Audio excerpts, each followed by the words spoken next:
about peace and love and all this stuff. And then Yasser Arafat came after him, and he was talking against Israel, against everything. And the lesson that Shimon Peres taught us there on Friday evening was never to speak second. And when you were talking, I said, no chance. It was a mistake. I mean, I cannot compete peace. And basically and frankly, when I heard about this meeting, and I'm not an expert on environment, so I said, listen, I cannot, speak in general terms on environment as you do. And they say, well, but you can always speak about the peace process.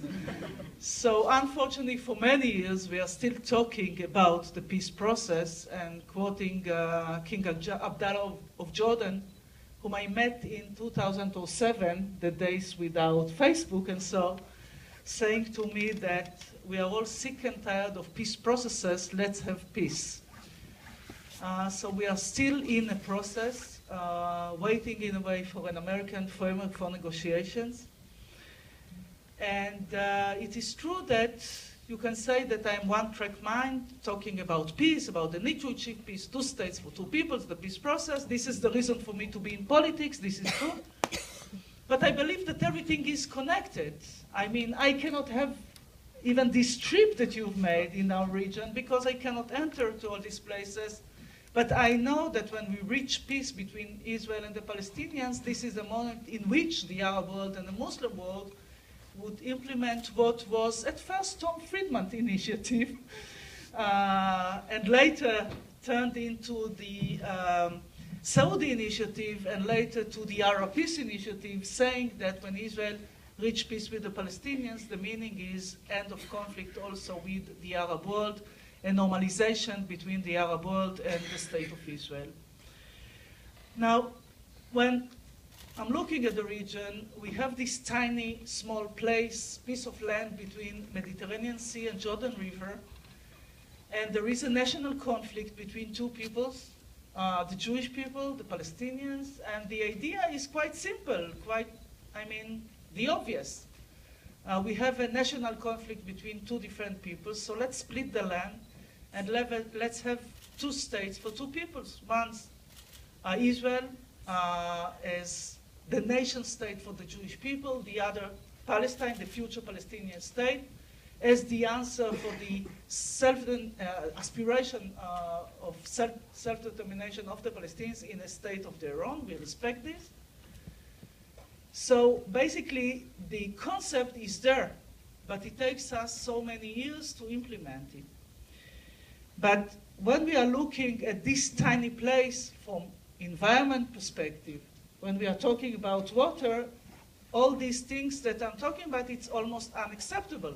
I mean, we basically drink the same water.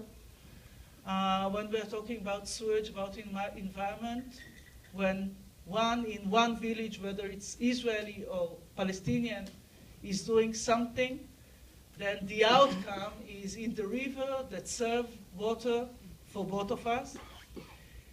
And the fact that also since 67, basically, we are not talking just on environment and water, but also the infrastructure now are intertwined, and we are using the same when we are talking about electricity, roads, and not only on natural resources. And the problem is that it is a common denominator, it should be a common goal, it is basically a common interest to work together, to share water, to work in terms of improving the environment. But yet, the fact that we have this conflict going on for so many years affects the possibility to solve these problems. I mean, yes, water is part of the core issues. We need to solve borders and settlements and refugees and Jerusalem and security and also water. But while we are waiting, things are changing.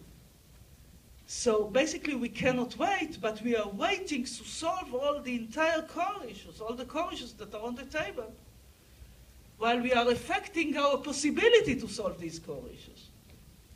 With less and less water, more and more containment of earth, of this tiny piece of land. And the problem is that not that we are just waiting because we are talking about one thing and in the list we didn't arrive to speak about water, but because when is this kind of misunderstandings, lack of trust in times of terror sometimes, and on the other hand in times of problems on the other side, even the possibility to meet became in the last few years impossible. So there are the different committees on water, on others, and even though the experts knows that they need to meet, need to solve these problems, unfortunately, because of the ongoing conflict, lack of trust, blaming one the other, sometimes they didn't even want to meet. The Palestinians would say, okay, if you are meeting, what's the use of talking about water if they are going to serve the settlements? We are against the settlement. Or how can we cooperate with you when you are the enemy according to our public opinion? So what's the use of meeting? So basically the idea now, while negotiating, is to give an answer to the core issues, including water and others, but the day after, hopefully, we see the framework on the table. And hopefully both leaders would say, yes, we do. We continue the negotiations on the basis of this framework, hopefully, then we can start giving an answer to all the different issues that are on the table. We have a list of them, and without waiting, we can also try and work on substance, on all of these issues that are on the table. Now, the fact that we are talking about common goal, about a mutual interest, this is something that relates not only to water and environment. I believe that this is something that relates also to the concept of two states for two peoples. And since I represent in the negotiations room and also here Israel, I would like to say it in a very clear voice. Speaking with the Palestinians is not a favor to the Palestinians.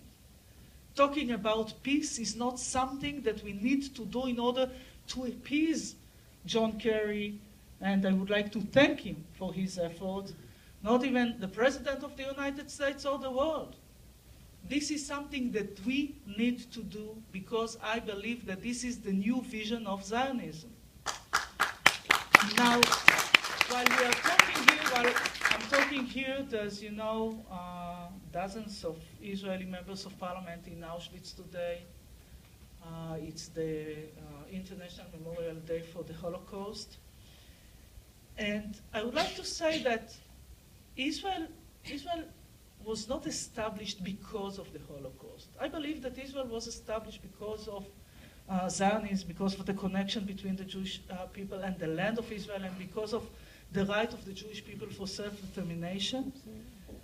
But I would like also to add that Israel today, years after the Holocaust, is a strong, independent state. And the situation of Israel in the region is not like the situation of the Jews in Europe in 1939. And we need now not only to look at the past, not only to think about the agony and the suffering of the Jews in the past, but also to have a new vision for the state of Israel, for those who are living here. And the vision for the state of Israel is a Jewish democratic state, an independent state, a secure state in the land of Israel. But in order to preserve and to keep these values of the state of Israel as a Jewish democratic state, we need to give up part of the land, because this is the choice that we have. And I heard in the last 2 days some members, some of my friends from right-wing in Israel, speaking about the future peace treaty, saying that the Jewish people didn't dream about, for 2,000 years, about evacuating settlements, or about giving up part of the land, or about the two-state solution. Well, it is true that maybe the Jewish people didn't dream about this, but it is clear to me that the Jewish people didn't dream for 2,000 years about an isolated state or a state that controls other people. And when we are talking about Jewish democratic state, I'm talking about my Jewish values. And there are, like the democratic values, and democracy is not just a system of election, we share also the same values. And equal right to each and every citizen, it's not a favor to him and not a favor that Judaism doing for democracy, but it is part of our Jewish identity, Jewish values. And the only way to keep these values of a Jewish democratic state in harmony is to reach peace agreement with the Palestinians based on the idea of two states for two peoples, because otherwise we are going to lose one of the two, and I'm not willing to choose between Israel as a Jewish state or Israel as a democracy. So entering the negotiations and hopefully reaching peace with the Palestinians, according to the way I see Zionism, is part of Zionism. And basically, this is what we need to achieve in the negotiations. Now, when I'm speaking about the other alternative, it's in order to say that I know that there is a price for reaching an agreement with the Palestinians. But the price of not having an agreement with the Palestinians is higher than the price of having an agreement with them. And I can understand the frustration of some of my friends saying the world cannot understand us. We need just good asbara, to explain to the world. But this is not the situation. Because outside there, it's not like everything or everyone is, it's not just about anti-Semitism and Islamization and delegitimization. It is also of the resent, or Israel is being sometimes criticized, not for who we are, but for the decisions that we make. And I can understand some of my friends thinking about Israel like, in a way, a big ghetto, talking about Europe being isolated. And we need to stick together and to be against those that are against us without any real vision. And this is something that I don't willing and I would not accept. Because we need to be also for something. And not just